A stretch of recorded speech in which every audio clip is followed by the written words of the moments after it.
What's up, you fucking nerds? I have good news. My boy Mark is going to be doing a phoner with me for the next episode. I was planning on doing this for the 50th, but I think I got a different plan for the 50th, so I not that anybody fucking cares or is even keeping track of these, but the fact that I'm doing this one, it actually might get some listens, because Mark has fans. I don't have fans. I have Jake, and I don't know, I guess Lee listens to these once in a while, but yeah, I don't know. I'm actually pretty excited to do this. I gotta go get a new piece for my my Zoom thingy that I'm playing with right here. You know, so gotta get one of those tomorrow before work. But yeah, we're watching. Mark and I are going to be watching Blade Runner, which he is a huge fan of. Mark is probably, I don't know if it's his favorite movie, but it's one of his favorite movies. Kid is outspoken on Blade Runner. And I went to film school. I had to see this film maybe like a dozen times in the entirety of my film school for one reason or another. And I just am completely underwhelmed by it. I think that it's like you could tell Ridley Scott was trying to sandbag his own movie. I don't know why I'm talking about this right now. It's a confusing mess. I'll get into it on the fucking next one because it's gonna be great. I gotta like set it up. Do my 10 minutes up front like I normally do, and then kind of like I think Mark and I are going to talk for about an hour, if not more. So get ready for that. Like, I'm looking forward to that. But yeah, for this one, I'm not a fan of that movie for a plethora of reasons. Philip K. Dick's kind of a weird fucking guy. More of a what's his fucking name? Yeah, I'm doing a great job thinking about authors right now. I don't know. Fucking Irving Welsh is the only guy I fucking read. Everything else is just like, comic books. I read a lot of Mitch Clem, or read a lot of Mitch Clem when he had his website. No, nothing nice to say. Has nothing going on. That was a bad one. I forgot what button to use. What the fuck is going on with me tonight? But yeah, I want to watch right now. I'm gonna watch a sci-fi book that sci-fi book. Fuck, man. I am not there. I'm gonna keep doing this. Fucking H.P. Lovecraft was the guy I was trying to say earlier. I fucking got jammed up on that. But yeah, all right, we're doing good. Yeah, I got pretty high before I started on mic. But yeah, we're watching a film called Prospect, and I don't know if it's a Netflix film. I don't think it is a direct to Netflix. Or I know it's a film that ended up on Netflix, but I don't think it was like a direct to Netflix film. I think it was like some kind of indie film, like a Sundance film. They got picked up by Netflix because it got good reviews, and then just kind of got buried by other more kind of like well established stuff, like because Netflix does kind of gravitate towards like series and things that have like a already built-in fan base, and then they create original content, but they know that like the people that they have creating the content are for like very specific demographics of people. Like Big Mouth's the one that I can think of that's like comedy fans. How I Met Your Mother, like, same thing. Like they just, that's not a Netflix original. Trailer Park Boys, that's what I'm fucking thinking. How did I Met Your Mother out of Trailer Park Boys? Fuck. Hi. Yeah, that's what's going on. But yeah, Prospect's it's a film I've seen before, which I really have, grown to enjoy. I haven't seen it in a while, but I like this film because it's like a laid back sci-fi movie where it's not trying to be Kubrick. It's not trying to be 2001: A Space Odyssey. It's not trying to be George Lucas. It's just kind of its own thing. But it has little elements of every director that I like handling sci-fi, like John Carpenter, Kubrick, obviously I already mentioned him though. The better non-Blade, fuck it, I'm not even gonna say Ridley, because I do like some of Ridley Scott's sci-fi movies, like Aliens is pretty fucking good. John Carpenter rules though, like it's a tough one between Alien and Aliens. Anyway, I'm gonna go with fucking Spielberg, sure, fucking I don't know. Oh, how about Denis Villeneuve? I like him. We got Dune coming out soon. I'm looking forward to. Oh wait, I think I deleted the podcast actually that I did this on, but I was saying in the last one too that I'm such a big fan of sci-fi. Dune's playing at the IMAX, and I'm gonna go see that in IMAX when it comes out next month. And I'm actually very much looking forward to that. Denis Villeneuve made me like Blade Runner 2049. Like, he made me get interested in the Blade Runner series. Now it's series, I guess. Blade Runner Zeitgeist. Hype. Hoopla. So I'm pretty pumped to see what he can do with Dune, because I haven't seen Dune in a really, really long time. And I did like, one of my professors showed me a supercut of Dune. When I was in film school, like, it was like just like a 5-minute thing of like all this shit that we were supposed to pay attention to, and it was pretty good. Like, it's very visually entertaining. Like, very, like, it's well shot, and like the use of space in the fucking desert, obviously, but it's very well done. So I'm excited to see what Denis Villeneuve will do with modern technology in a fucking IMAX. But anyway, back to Prospect. I liked the sci-fi elements of it, because it feels very eclectic, but it does feel like its own thing. And I've been very much due for a rewatch of this, and I'm due to watch like something I enjoy before I embark on this fucking shit show with Mark for Blade Runner, because I fucking hate it. But I'm a fan of sci-fi. I think that sci-fi is a really neat thing, as a genre, but I also like that it's like an abstract concept. Someone on 4chan the other day was describing a Stephen King novel that they were like, I really wish someone would adapt this into a film. And I forget what the name of it was, but it's about this like way that you can like get injected with this stuff, and it makes you able to step into like a portal that makes you like either go ahead in time, or like you can like regress in time or something. It's like some sort of like a time machine, but like if you don't get the injection or something and they push you through it, you permanently get like stuck in time. Like you don't have like an entry or exit point. You just kind of are like stuck in this loop, and your body just like rapidly like lose it. Like you just are like a blank slate, because you're not anywhere in time. Your mind isn't processing time at the speed that other people are experiencing it. You're like kind of in this like time limbo. So I'm a fan of abstract shit like that. And Prospect, although it's a little bit down to earth in many ways, it is a little bit abstract, and I like the ambiguity that it offers, where you don't really have a sci-fi thing where it's just clean and polished. Like, these are people that are, they belong in space. It's like space is already an afterthought. It's now just like occupied by like white trash. Anybody that needs to like, get any kind of like goods or provide some services has the means to get there. Like, in this case, it's like prospectors that are looking for some kind of, it's like a MacGuffin, red herring, whatever it be.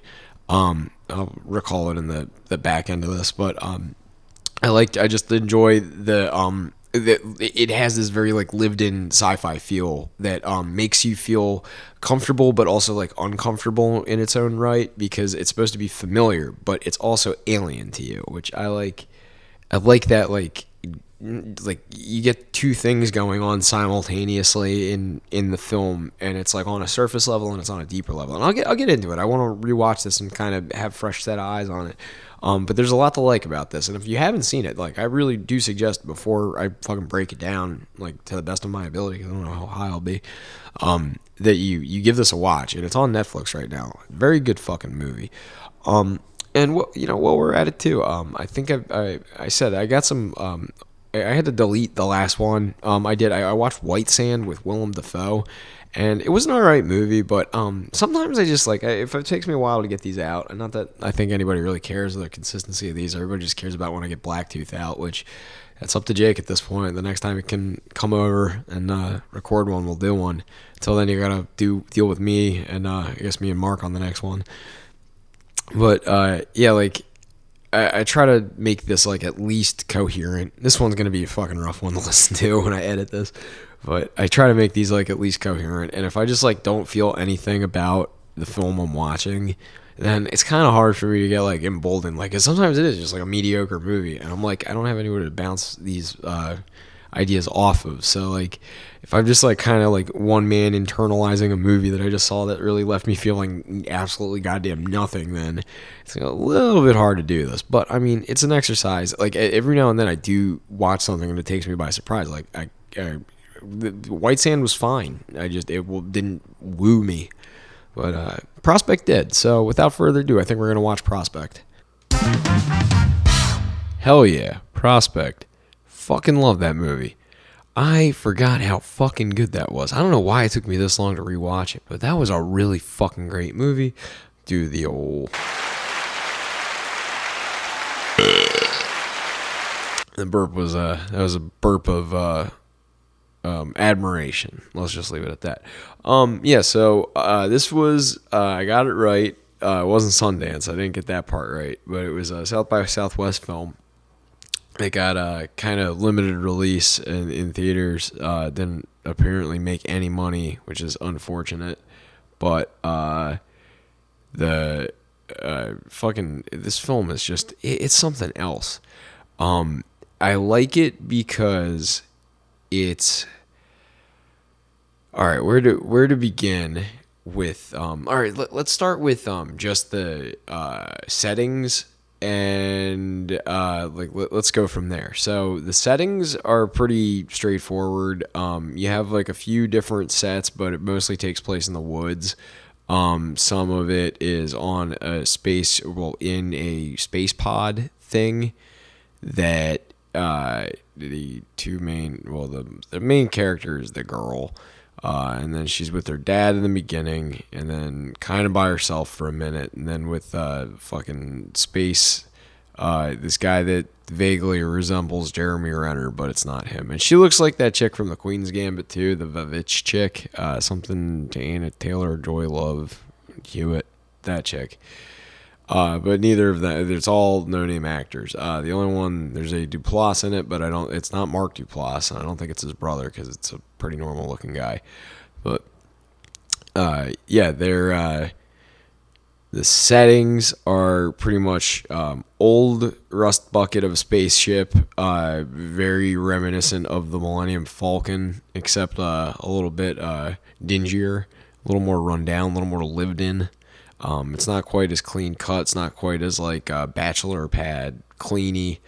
I don't know how to explain it. The Millennium Falcon is like, someone once compared it to being a bachelor pad, and it really is. It's like it's a perfect fit for Han Solo. This we got single dad and his daughter, and this is the perfect fucking setting for single dad and his daughter. And then once they fucking maroon themselves on this planet, this forest planet. The rest of the film takes place in the forest. There's a couple of sets there, but all of which carry the continuity of like very lived in but still space. Like I like when space is seen, like I said it in the beginning, that I prefer when space is kind of like the afterthought. Like it's become blasé. It's become one of those things where it's like you have relatable human trials and tribulations, but like everything that it's like they're not like overusing jargon or technical jargon, I guess would be a better way of putting it. They're using very relatable, like it's like stuff like that you would say when you would like be fixing a car. It sounds like you don't really know unless you know, but like nobody knows because it's like a fictional language with fictional things and it's all made up. But you kind of, it's all relatable because it's like, okay, I know that they're discussing a part of the ship. Okay, I know that they're discussing a part of that. That like kind of complements it because like you see their written language all over the place, and it's they're speaking English, but it's not like I guess like that isn't. They either have like a more space age modern version, more unified version of English, or it's entirely a different language, and so I should also mention that they have radio systems too, which are like probably like the least sophisticated of what they have. Like everything else is like pretty sophisticated, although like you could tell that it's like aged which I like. Like, I like the way that everything is like not only like lived in, but it also like, you know, that without them saying it, and they do mention how they're like broke as fuck, and they're doing this on like a lease, like they have some contract to a company for what they're doing, and like if they just hit this mother load thing, then they're queen's load, whatever the fuck it's called, of Auriac, I think is what it's called. It's like this is an old time. Just imagine this is like a prospect of gold, and you get the exact same idea. They just changed all the things and updated the technology to a sci-fi thing, but like the concept is still the same. And that's what I kind of like about it too, is that you don't have to think too hard about it. It's sci-fi, but it's like sci-fi where it's smart without trying to be too smart. It's like it's well-crafted sci-fi, and I think that is a talent, especially these days where you can just CGI everything you fucking need. Where it's like they actually had very deliberate, thought-out points, from everything from like the detail of like the familiarity, yet like ambiguity, I guess would be the word. I want to say more like jargon that they use, but like it's like its own language, but like it's relatable because you know that they even have like other people speaking other languages too, which is kind of cool. But yeah, it's just like altogether, it's like almost like too much to take in. I'm having trouble staying on track here. Like, but yeah, all right. So I've dwelled enough about, and like the settings are cool as well because I found out that they shot this in the Pacific Northwest, like it's in like Oregon, I think.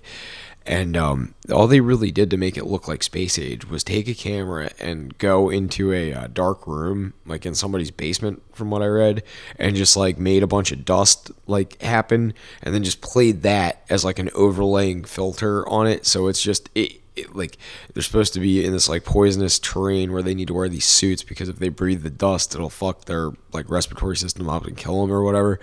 But to create like a sci-fi setting, it's just like a simple composite shot throughout, and you can tell when they're in relative safety because they fucking like they don't have to wear their suits. But then when they're not in relative safety, they're wearing their suits, and oxygen like and their filters or whatever are very much prevalent and necessary. And like there's already like several ticking clock. Like let's get to the story, I guess, at this point too. It's typical. Like people are sent to prospect. They end up marooned. They end up getting kidnapped. There's a standoff that ensues, and then two adversaries have to unify to kind of become like a team to get out of the situation. And like the one dude kills the girl's father. The girl kills his partner. They don't have a way off the fucking planet they're on mutually, so they have to figure out how to get to like this, you know, like they're hoping that a rescue, not even a rescue party, it's like people that they're supposed to work for that have, you know, stumbled into something ass backwards that they don't know what they're dealing with. Like they don't know what they have. They need the chick and her dad that was now killed, but like the guy that killed her dad does the same thing, refining it. It's just, like I said, just imagine it's fucking gold. There's not, it's straightforward though. It's like, you know, despite all the jargon, despite like the space shit, like despite them doing things that may seem like mundane and pointless because they're not real things, there is like a certain level of like you know, meticulous dissection of like things, even though they may be fiction. It's like you can tell that it's not only like well crafted for the film, like because it is like they do make like weapons and like the things to get the auralac or whatever, the process of refining that, like it's all very meticulous. But and like the spaceship or like, you know, anything, the pod, whatever the fuck it's called, like, even though it's meticulous like to like without actually existing, it's like it's cool because you feel immersed in this world. It's one of those very atmospheric things. I love that it's not overly reliant too on the atmosphere. There's actually a really good fucking drama going on between, like, you know, this girl who's kind of like thrust into this position. She has a pretty good, you know, understanding of what she's doing and, you know, seems capable, but she's just trying to kind of like be a kid who wants to go like do kid things, and it's like, no, you have to work for the company, and her dad's very strict about that. But then she meets this like guy who ultimately does kill her dad, who kind of gives her this opportunity to be like a little more gung-ho, like kind of like a prospector who's prospecting for the company and then meets like a gunslinger or something like that, or like a cattle rustler. And I like that parallel, but it's not like a retread of a movie just like with a different setting. It's like its own thing. It exists in a world that it fully immerses you in because they're immersed in it, and I like that. It's copacetic. I would also like to say something too. With it being space age, I had to look up a bunch of this music because first off, the fucking soundtrack, it's very sparse and very limited, but there's a pretty cool thing that they do where they there's like these mercenaries that they meet up, the people that find the thing that they refine into the Auralac that they'll make money off of, and they have these like radios that they communicate on.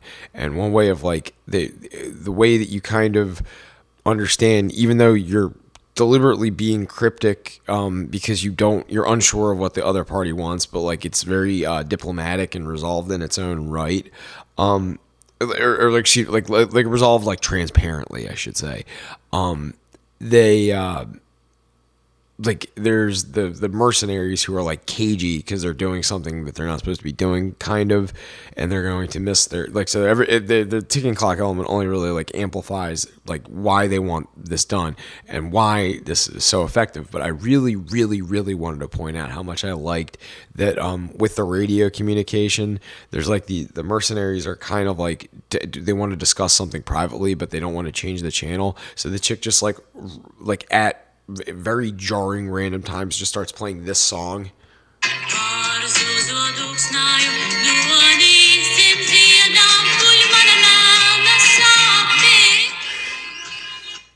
which like, I mean, it's like I don't even know when the fuck that's from. Like it could be anywhere from like 1992 to like 1956. Like, but it's like retro, and there's also this like other song that's pretty good.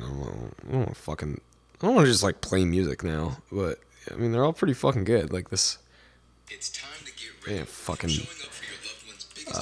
Yeah, this is awkward. Well, here we go.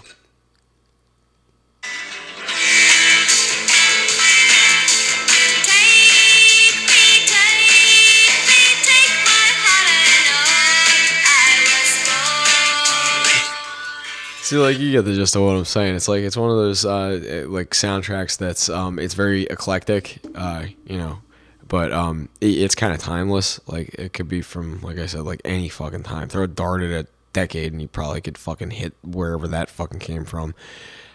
But it's good. It's all functional music. It's like all something that's like everybody kind of like listens to weird shit in their teens, and it seems like even though this chick might be a little bit like older, because she's capable, and I don't want to like amp up like the like, oh, you're a little kid doing it. It's like, no, this is like a capable, like well-adjusted person that has a purpose and functionality, but like, ultimately what it boils down to is like she's playing a game where she's completely outfoxed by like people that are more cunning than her, and like there's just these like moments where like she's like listening to music and shit, and that's what she's listening to. It's like, I don't know, like when like I don't know, when I'd like listen to the Stranglers or something, fucking music from like the 80s. Hendrix, I don't fucking know. Like, it's like, oh, okay, like you're finding things, and like it's just whatever you fucking find sticks. That's what it's like this charming little fucking stuff. But no, the thing I was getting at beforehand was the radio communication thing. I like that that's used because there's like the story itself is very, like I said, a lot of it is like transparent. It's about like diplomacy and like communication, where it either fails or where it succeeds. That was kind of a theme of the last couple films I watched, actually. But I liked that in this one, it's like it's just more direct, it's more abrupt. Even though like we can talk this out, we can do this. Everybody's kind of double crossing each other, and that's like there's a reason. It's justifiable why everybody's so fucking cagey and like not exactly excited to be in these situations. So like that in itself is like very like just well composed. And I wish that like more sci-fi focused on that, because ultimately it's like we like look at what that's saying as like a message in the realm of like science fiction. It's science. It's only science fiction because like they made the setting, but like it's a very humanistic problem. So like what it's trying to point out is that like you could be mining for fucking space gold on another fucking planet that you could never even have fucking dreamed of in 2021 getting to, and you still have the same like arbitrary like problems that you'd have here on Earth, where like people are bickering and don't trust each other. Like I find that to be a very it's not a message, but I find that to be like a very interesting observation, and I think that's pretty fucking cool, because even though like they're in the business of getting rich, it's like nobody trusts each other. It's like everybody wants a little bit more. Everybody wants a little. In fact, like there's one part where they have these like refugees that are not refugees. What are they fucking called? Missionaries. They have like missionaries that try to buy this girl, or buy the main character C. They try to like buy her for a shitload of this like Orlac stuff, and the like she ends up just like busting out, runs away, gets away, and fucking hides, and then ends up stumbling upon fucking whatever the other guy's fucking name is, the not Jeremy Renner guy. I don't know. Everything about this is like, it's so well fucking like done. It's clever. It's smart. It doesn't need to be a CGI fest. It's used tastefully, and it's like the effect, like after reading up how they did the effects like throughout, it just kind of is like, I'm satisfied with it. It's straightforward. It's simplistic. Here's something that kind of annoyed me though. Like I tried to at least bring a little bit to the table. Like I wanted to bring a little bit something more. So I brought the songs, and I brought like how they did that one effect. I think everything else though, I'm just sucking the film's dick because it did a really fucking good job. But here is like something that somebody said because like I do kind of sometimes read the reviews, and one of the reviews that stuck out to me was somebody gave it a 5 out of 10. I give this film a 8.5. A 9 out of 10. 9 out of 10. Maybe a little more gunplay, that would have been more entertaining, and maybe like it does kind of end. It ends on an optimistic note. Like the film itself is just it's self-contained. You're just peering into a little segment of this bizarre like vignette. It's just like this like little vignette of this girl's bizarre life, and I like that. But yeah, this guy was like, this seems like it's a B story or a subplot of something that's like much more epic. But, well, yeah, like that's the fucking point, is that this isn't the glitz, this isn't the glamour, this is the nitty gritty. This is the fucking like, all right, we're like gonna try and get the fucking haul before the end of the season, because if we don't fucking make one last run, we're not going to have enough to survive till the next season. Like it's one of those situations. Like it's not supposed to be this like epic, overly grandiose fucking thing. It's just a fucking it's either, death or glory. Like, yeah, I don't know how else to put it. And like the fact, I think what the complaint is that it's not like this like overly elaborate, like every little tidbit of the science fiction, like the science and the jargon, like every piece of technology is like overly explained to a detriment. Like some people do like that. This is like one of those ones where everything that needs to be said is said, everything else you can infer. That's perfectly acceptable. And you know what? It worked like a fucking charm. You don't need it to be too technical, and you also don't need it to be like a CGI fuckfest. Like, this isn't meant to be. I mean, it was actually really beautiful. Like, I got a big fucking 56-inch TV. I think, or 53. I don't fucking know what I have. I got a big ass TV on the wall. It looked fucking amazing on it. I would have loved to have seen this in theaters because even though it is heavily CGI'd, it's shot predominantly in the woods, and I love the fucking woods. I cannot say it enough. Fucking go. It's on Netflix right now. Like, this film is well worth fucking watching. I highly recommend it. It's, if you like Westerns, you'll love it. I love Westerns. I love all Westerns. Like, even shitty Westerns I like.